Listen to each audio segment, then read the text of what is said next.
মাননীয় প্রধানমন্ত্রী কিন্তু বরাবরই কিন্তু তারা খুব সংস্কৃতিমনা। ন্যাশনাল অ্যাওয়ার্ডের এমন কোনো অনুষ্ঠান থাকে না যে তিনি আসেন না, এবং দীর্ঘ সময় তিনি বসে থাকেন, সবার সাথে কুশল বিনিময় করেন। তো মাননীয় প্রধানমন্ত্রী কিন্তু সবসময় দেখা গেছে যে শিল্পীদের এত আপন করে নেয়, সমস্ত শিল্পীদের এত স্নেহ করে, এত ভালোবাসা দেয়। তো মাননীয় প্রধানমন্ত্রীর কাছে আসলে অনেক কৃতজ্ঞ। তার দেশের সিনেমা এগিয়ে যাচ্ছে, এটা আসলে মাননীয় প্রধানমন্ত্রী যখন গর্ব করে বলে, তখন গিয়ে মনে হচ্ছে যে না, সত্যি হয়তো আমরা আমাদের যে চেষ্টাটা আমরা করে যাচ্ছি, সেই চেষ্টার পথে, সেই স্বপ্নের পথে আসলে অনেক দূর এগিয়েছি।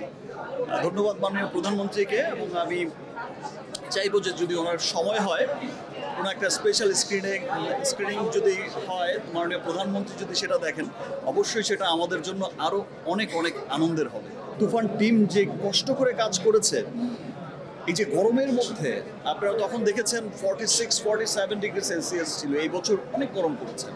নগদের কাছে সব গ্রাহকই প্রিয়, তাই তো সারা দেশে ক্যাশ আউট চার্জ সবচেয়ে কম। এই গরমের মধ্যেও গোটা টিম আমরা যে কাজ করেছি, অসহ্য গরমের মধ্যেও মানুষ হাসি মুখে এত চমৎকার একটা কাজ করেছে, এবং সবার মধ্যে যে একটা স্পিড ছিল যে না, আমাদের গরম হোক যেটাই হোক, আমাদের খুব ভালো কাজ করতে হবে।